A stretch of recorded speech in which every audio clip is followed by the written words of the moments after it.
Todos los candidatos a la presidencia de la República pasan por nuestros estudios de Grupo Extra. El turno hoy, Claudio Alpizar, Esperanza Nacional. A la orden. A la orden, dice Claudio. Gusto verte, Henry, un placer. Muchas gracias por la invitación. No, el placer es mío, volver a conversar los dos. Hace muchos años. Y hablar de política. Que es lo que siempre hemos hablado. Es una pasión. Y además estaba esta mañana leyendo, diciendo es que este hombre ha vivido en política, consume política, vive política, desayuna política. Yo digo que yo soy tan aburrido que solo de política hablo. Y no es aburrido. Y de fútbol.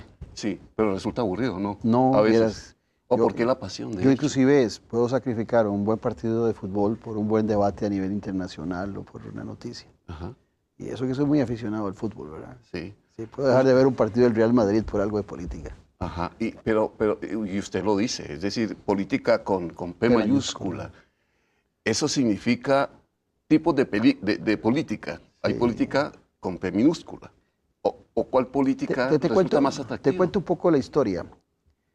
Hace aproximadamente 15 años, cuando yo empiezo a hacer Noches sin Tregua, yo quiero hacer un programa de política.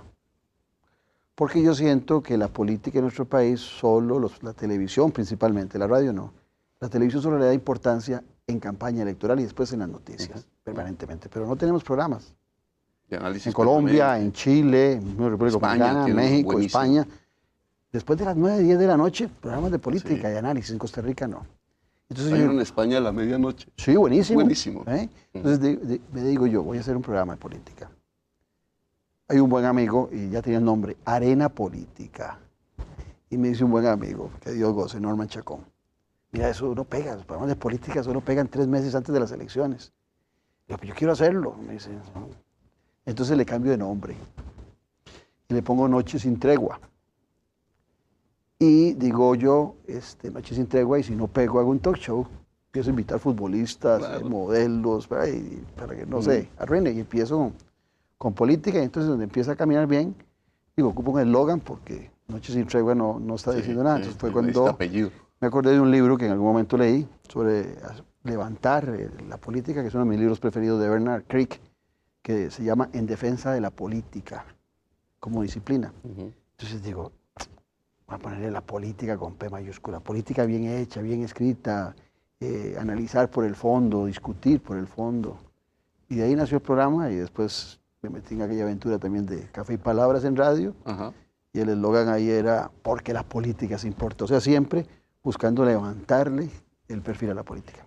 Y cuando leía un hombre, hoy tiene 63 años, y leía licenciado en Ciencias Políticas por la Universidad de Costa Rica, maestría en Estudios para el Desarrollo de la Universidad Nacional, estudios de doctorado en Gobierno y Políticas Públicas. Es lo mismo. Lo mismo. Es una pasión. ¿Ah? Es una pasión. No aparece guitarra, piano. No, nada. Yo te llevo a casa y te meto a la biblioteca y encontrás cientos de libros y todos son de política. Alguna que otra novela. Yo digo que tal vez ya dentro de unos años, que ya tengo 63, empieza a leer mucha novela. Sí. ¿Verdad? Que ya empieza uno a ver que lo que hay de política ya no le corresponde a uno cambiarlo, sino que ya son a otros. Entonces tal vez empieza a leer más novelas. Pero entonces, ¿cómo enamoró usted a su esposa, a su novia? Con el buen verbo. Aburrido, ¿no? Con el buen verbo que debe tener un político. Con política con P mayúscula usted tiene buena retórica, aprende a hablar, a ser cortés, decente, inteligente. Pero no resulta aburrido como persona. No hablo del tema político, sino que usted como persona diga, usted lo dijo al comienzo, caramba, si soy aburrido yo solo hablar de política. No, cuando habla de estos temas, ¿de qué habla? Ya te digo, hablo mucho de deporte. Por lo que veo, el fútbol. El fútbol, pero yo soy apasionado del fútbol americano. Me gusta el fútbol americano, me gusta el béisbol, me gusta la Fórmula 1.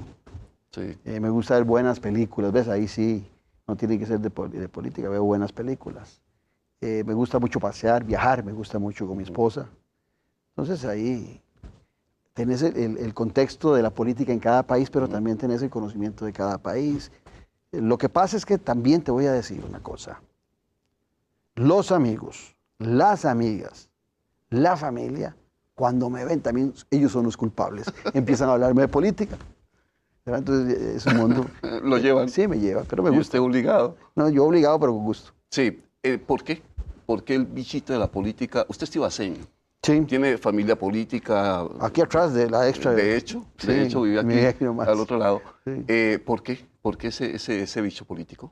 ¿Dónde nace? Mira, cuando yo entro a la Universidad de Costa Rica, es muy simpático, porque los dos buenos compañeros míos me dicen, la carrera del futuro es computación. Era el año 80, entré a la Universidad de Costa Rica. Tienen toda la razón. Tenían toda la razón, eran visioneros, entonces me meto con ellos. Pero era una carrera de pura matemática, ¿verdad? En aquel tiempo, computación estaba en la escuela de matemáticas y informática estaba en ingeniería. Y esos carajos me embarcaron y nos fuimos a la escuela de matemáticas y de computación. Y entramos y no me gustó, el ambiente era mucho genio, había mucho nerd. Entonces decía, no, yo quiero estar en la universidad, en otro campo. Entonces al año siguiente estaba yo estudiando estadística. También me gusta. Entonces, al final de cuentas dije, esto está muy frío, yo ocupo algo más caliente, más social, ¿verdad? Siempre me había gustado. Mucho número. Sí, darle lo social. Siempre fui muy lector de temas de historia. La historia me encantaba cuando estaba, y la geografía cuando estaba en el colegio. Entonces digo, no, lo mío es ciencias políticas. Entonces recupero todas las materias de esas dos carreras me sirvieron porque había que llevarlas ahí. Y ahí empiezo a desarrollar paralelamente a trabajar. Okay. Yo desde que salgo pero entonces no había antecedente en la familia, don Claudio. No, nadie. Inclusive yo te puedo decir hoy que en casa somos 4, ya mis hijas están casadas. Tengo 2 hijas y mi esposa, por supuesto. Y las 3 no les gusta la política, más bien sufren mucho cuando me ven a mí en esta aventura de la política electoral. En el tema de los programas no sufrían tanto. En la posición tuya ellas no sufren que yo la tenga. Sí, pero... Lo que sufren es en la posición que estoy ahora. No, totalmente. Es que es un campo de batalla. Actualmente como ahora con estos aparatejos y con el internet es peor. Sí. Porque mira, vos que sos periodista, la falsa noticia, la mentira siempre ha existido.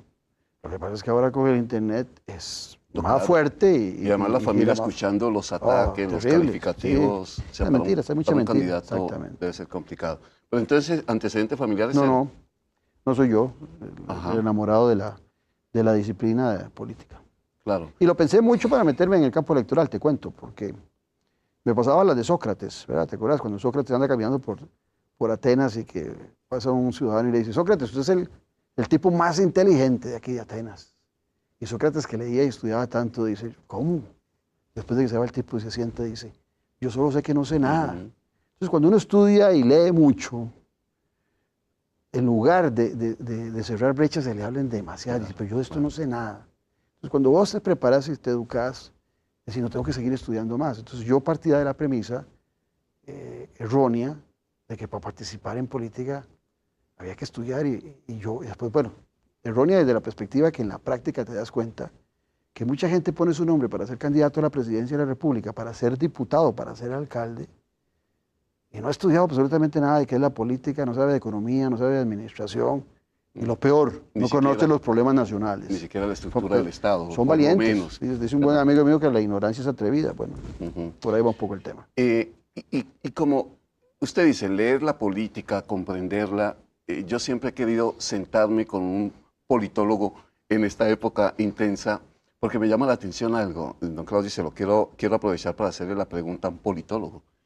Que a mí me llama la atención que a esas alturas todavía haya gente que tenga etiquetas, que es de izquierda, que es comunista, que es social cristiano, que digo, hoy en día, y la pregunta es esa, ¿se vale? O sea, estamos hablando hoy cuando se vota por figuras, por si es famoso, por si no es famoso, por si es influencer o no es influencer. ¿Las etiquetas están cayendo o eso está en la sangre, verdad? Interesante, porque es un preguntón lo que estás haciendo. No sé si te estás dando cuenta, pero es un preguntón lo que estás haciendo. Porque resulta que efectivamente en campaña electoral al ciudadano no le importa si alguien como Claudio es socialdemócrata, o si es socialcristiano, o si es comunista, o si es liberal, no le importa. Lo que quiere oír es soluciones para su vida, para su comunidad.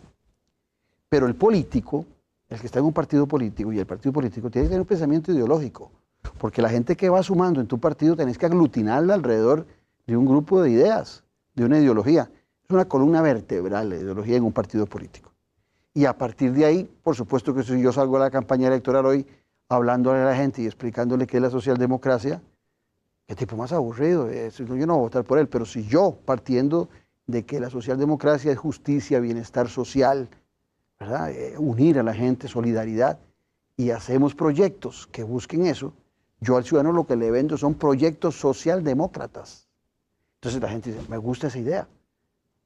Y no se pone a cuestionarse si esa idea es de derecha, si es de izquierda, si es socialdemócrata. Pero no habrá un político que de la izquierda o de la ideología que sea no vaya a decir lo contrario, que no va a buscar como político el bienestar social. Y todos tienen el mismo objetivo. Sí, o venden que esa sí, es su intención sí y no. del bienestar social. Sí, no. Porque yo te voy a decir a tu gente, yo estoy en esto por pasión, por amor, a mi patria, a la disciplina. Yo no estoy interesado en estar en política para ver qué plata está mal acomodada para embolsármela. Yo duermo muy bien todas las noches. En broma lo digo.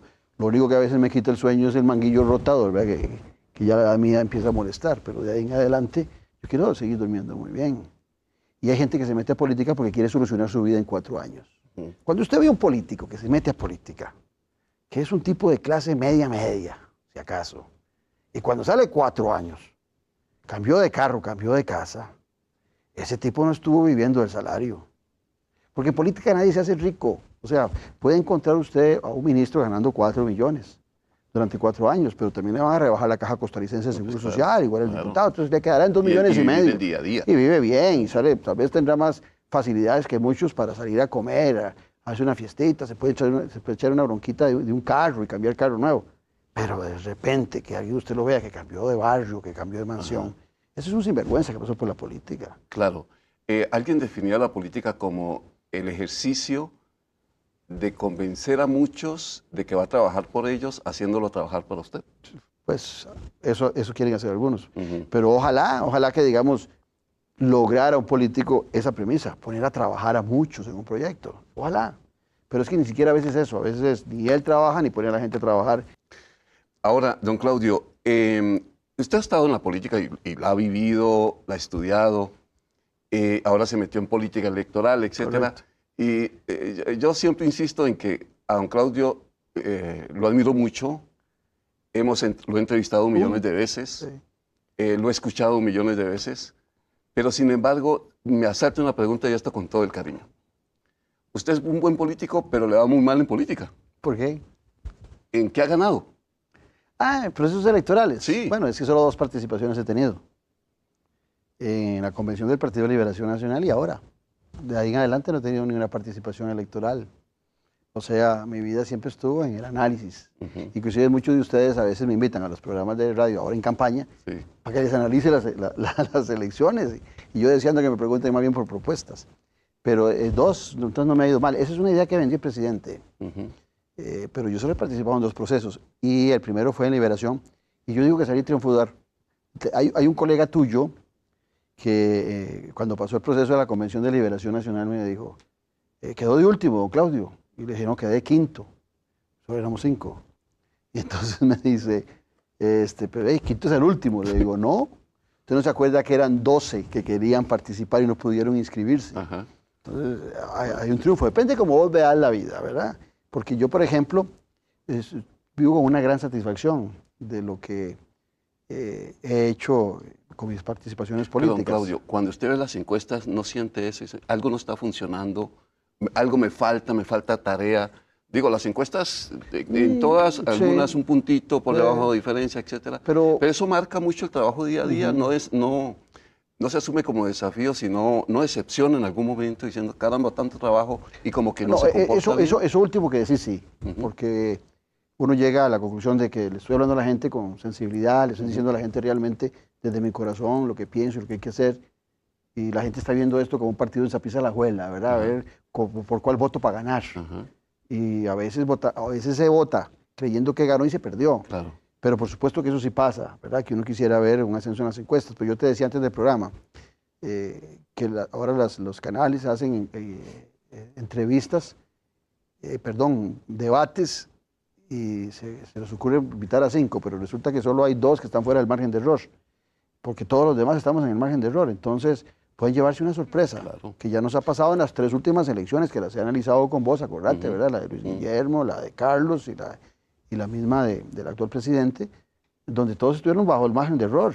y terminaron en segunda ronda. Y, ojo, y agregarle algo, a excepción de Luis Guillermo, que quedó casi que empatado con Johnny Araya, le ganó por un pellizco, los otros dos quedaron de segundos y terminaron siendo presidentes de la República. ¿Pero qué falta en el discurso suyo? Es decir, si quisiéramos ver eso, que hay trabajo, ¿qué falta por decir o es la forma? No, yo no creo que no esté ni en la forma ni en el decir, creo que es el ser un partido nuevo.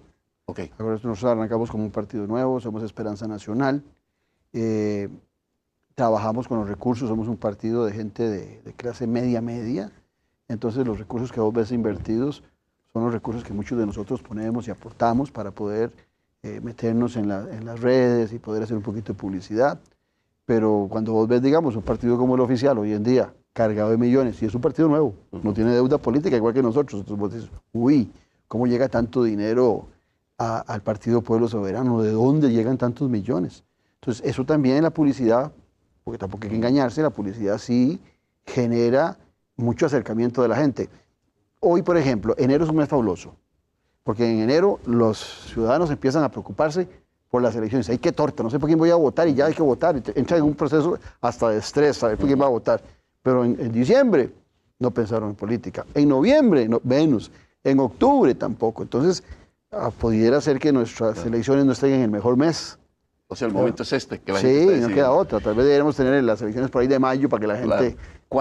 ¿Cuánto pesa, y esto es otra pregunta para el politólogo más allá del candidato, cuánto daño, si lo existe, le hace a la democracia que haya una tendencia de votar contra alguien y no a favor de alguien? ¿Cuánta herida le abre eso al proceso democrático del país que comencemos a actuar de esa manera? Mucho, Henry, mucho, porque, vamos a ver, nosotros, los costarricenses, siempre habíamos pensado que el nivel educacional de la población era muy alto y que tenía una alta instrucción política. Porque como siempre hemos sido la democracia más sólida de América Latina, que eso no se puede olvidar. En algún momento lo compartimos con Venezuela, que vea lo que está pasando en Venezuela. Ahí hay que verse en ese espejo, cuando uno ve muchas cosas que pasan en el país, hoy en Costa Rica, yo nada más les digo, busquen los antecedentes de Venezuela, ¿verdad? Pero ahora lo compartimos todavía con Uruguay, que es la otra gran democracia, que en los 70s tuvo unas dictaduras terribles. Entonces uno se imaginaba que en Costa Rica había una gran educación cultural política. Pero en estos últimos años, 3 años y medio, yo he estado muy triste de ver a la gente que compra el grito, compra el mensaje soez, compra la vulgaridad. Y ves una diputada reconocida diciendo que es que así habla el ciudadano. Entonces uno dice, no, yo me imaginé siempre que los políticos, equivocados seguro, la política con P mayúscula, tienen que educar al ciudadano. Claro. Pero no es a la inversa. El ciudadano tenga que salir y apreciar el mensaje soez y vulgar, ¿verdad? La política al final, don Claudio, ya que usted ha convivido este proceso ya electoral como tal, ¿la política es más bonita estudiarla por dentro que convivir con los políticos? Buena pregunta también. Es que cuando uno la coge en el libro, primero hay grandes aspiraciones y aparecen las soluciones. Pero cuando vas a la práctica, notas que lo del libro es una referencia de lo que debería ser la política como bonita y las soluciones no son tan prácticas. Por eso yo podría estar en estos momentos, por ejemplo, en una situación de ventaja con otros analistas políticos del país, porque tengo la teoría y tengo la práctica. Porque la práctica es otra. Porque cuando vos discutís en la academia o con colegas, discutís desde el libro, desde el conocimiento. Pero para el ciudadano, desgraciadamente, la política es baja, es sucia, y tienen mucha razón, porque muchos que llegan a ejercerla no son estudiados, no son politólogos, lo que te decía antes, no tienen ningún interés particular de mejorar las condiciones de la gente, y entonces lo que hacen sí es ensuciar a la disciplina. Claro. Pero yo te pongo un ejemplo. En tu disciplina, aparece un periodista que denigra a todos. Y yo nunca he oído que la gente diga, es que el periodismo es sucio. Dicen, ese periodista es sucio. Aparece un médico que hace abortos, vende órganos y demás. Y nadie dice, la medicina es sucia. No, es el médico el que es sucio. Pero vean qué interesante. En política es diferente. Y la política es una disciplina. En la política no le pasan el costo de la sinvergüenza de la corrupción a la persona, sino que dicen, la política es sucia. ¿Con cuál es el agravante? No puede existir una democracia sin política. La política es la madre de la democracia, porque la política es la que te da diversidad de pensamiento, diversidad de ideologías, de criterios, de gustos de todo tipo. Eso es lo que es la política. Y cuando una sociedad se llena de la política y aprecia toda esa diversidad, se va a embarazar. ¿Y qué va a parir? El sistema democrático. Claro. No es al revés. Usted ve El Salvador, por ejemplo. El Salvador no tiene ese proceso, sino que el proceso de El Salvador es querer imponer una democracia sin esas diversidades de pensamiento, de libertad de expresión. Entonces no es una democracia. ¿No decepciona un poco del texto del estudio a la realidad? Es decir, que usted ya dentro de la política, volvemos, electoral. Le da un par de cachetadas. Sí. Le da cachetadas. Le da un par de cachetadas. No, ubíquese. O sea, no era tan no era tan romántica técnico, la no. cosa. No, y cuando vas a hablar con los ciudadanos, hay que oírlos. El político que quiere ir a una reunión con ciudadanos y sentarse a hacer un discurso elocuente y prometerle, puede salir muy frustrado porque al final el ciudadano dice, "Ay, no me dejó hablar, me habló de un montón de cosas que no me están afectando". Entonces ahí es donde vos tenés que tener el gran criterio de qué es la comunicación política, ¿verdad? La comunicación política que permite la gobernabilidad es ese acercamiento con el ciudadano, ese intercambio. Entonces yo nutro mi discurso político de acuerdo a las realidades que están viviendo los ciudadanos en las diferentes provincias. Las realidades son diferentes. Vas a los cantones, es diferente. Y dentro de los cantones también hay grandes diferencias. Entonces, la gente anda tratando de ser escuchada en las cosas más importantes. Claro. ¿Cómo convence Claudio Alpizar a alguien que quizás no lo ha visto por televisión, no lo conoce como político, pero usted dice, ese voto me interesa, o ese ciudadano por lo menos le abre la puerta para que usted lo convenza? ¿Cómo partir de cero en eso? Yo creo que en este espacio los medios de comunicación son importantísimos. Por eso yo les critico cuando achican el tema de los debates, o que no es el caso de este programa, que vos invitás a todos, porque es muy difícil ir puerta a puerta. Esa visión de que los políticos antes llegaban a visitar, y éramos, en el año 80 éramos 2.300.000, y nos echamos por atrás éramos 900.000 personas. Entonces todavía era un poquito más posible que se hicieran reuniones. Hoy es imposible. Sí. No puedes cubrir, y eso que es un país pequeño. Sí. Imagínate Estados Unidos, Canadá, es imposible en una democracia. Entonces los medios de comunicación ayudan mucho. Y hay que dejar que los medios de comunicación también tengan la diversidad de criterios, que el periodista pregunte lo que quiera, que el canal de televisión tenga su línea, ¿qué importa? Que sea de derecha, de izquierda, de centro, no importa, pero que le dé la oportunidad a los diferentes actores para llegar al ciudadano. Pero cuando los medios de comunicación empiezan a volverse selectivos por tacto o por falta de recursos, por lo que sea, a quienes invitan, están castigando el proceso democrático. Entonces es muy difícil para uno llegarle a todas esas comunidades. Cuando uno logra empatar en los medios de comunicación, pues sí. Entonces ahí se da uno cuenta de que el ciudadano lo está oyendo o no lo está oyendo. Y por supuesto que cuando salís a la calle, pues tener una sinergia con aquellos que te detienen. Ha habido candidatos en este país que no quieren entrar a algunos lugares, y candidatas a algunos lugares porque les da miedo o porque les da pereza y tan largo. Aquí ir a todo lado y conversar con todo el mundo. Obviamente. Al comienzo, digo que estuvimos hablando del entusiasmo de hacer, que suena cruel decirlo, un hombre aburrido que solo habla de política, pero es que es su ciencia. Y luego me entusiasmé mucho hablando de política, porque pues, el error es de él, porque él es el que lo empuja a uno que le pregunte de política. Pero sí quiero ya en la recta final de esta conversación, don Claudio, preguntarle por usted, por el ser humano. Hábleme de Tibás, que es, aquí me crié. Es su terruño. Sí, sí, claro. Yo nací un 28 de noviembre en el San Juan de Dios, y el 29 ya estaba en Tibás. Aquí me desarrollé. Mi madre era de Río Cuarto, de Grecia en aquel tiempo, y ahora es un cantón. Ella se traslada con mi abuelita y con las hermanas para San José. Viven en diferentes lugares, pero yo siempre en Tibás. Mami fue madre soltera, yo soy hijo único. Empezaba a tenían un trabajito muy artesanal de una fábrica de achote, con eso nos defendíamos aquí en Tibás, pero tenía una gran virtud en aquel momento del país. Mami sabía que no tenía que preocuparse por la educación, porque su hijo iba a ir a la Miguel Obregón, Lizano, o al Mauro Fernández Acuña, escuela y colegio. No había kinder en aquel tiempo. Y cuando yo terminé, ella también sabía que si yo era un buen estudiante, como lo fui, iba a ganar el examen de admisión y iba a tener derecho a... Y entré a la Universidad de Costa Rica. Y como tuve la suerte también de empezar a trabajar en la Universidad de Costa Rica como al año, ahí trabajé aproximadamente 9 años. Tuve la gran virtud de poder estudiar en el mismo lugar donde trabajaba. Ve qué contradictorio. En el centro de informática, lo que te hablaba antes de cómputo, empecé trabajando. Sí, de la recomendación de los amigos. Lo que no me gustaba. Y después de ahí pasé a ser asistente de un rector. Después ya dije, no, yo quiero independizarme. Empecé a tener negocios. Tuve un negocio que fue muy popular aquí en Tibás, que se llamaba Toritos Sport Bar. Ah, caramba. Tenía un negocio muy bonito que era de comida mexicana. Ah, caramba. Allá por el lado aquí, hacia la carretera principal, hacia Moravia. Después, antes de eso, me había metido a tener boutiques. Yo soy empresario, pequeñito, emprendedor. Sé lo que se sufre con la caja, sé lo que se sufre pagando planillas, cuando las ventas caen. A mí no me tienen que contar la historia. La mayoría de los colegas míos, esos, no han tenido ni una pulpería. Y no saben lo que es realmente ser emprendedor y ser pequeño. Entonces, ahí me empecé a desarrollar.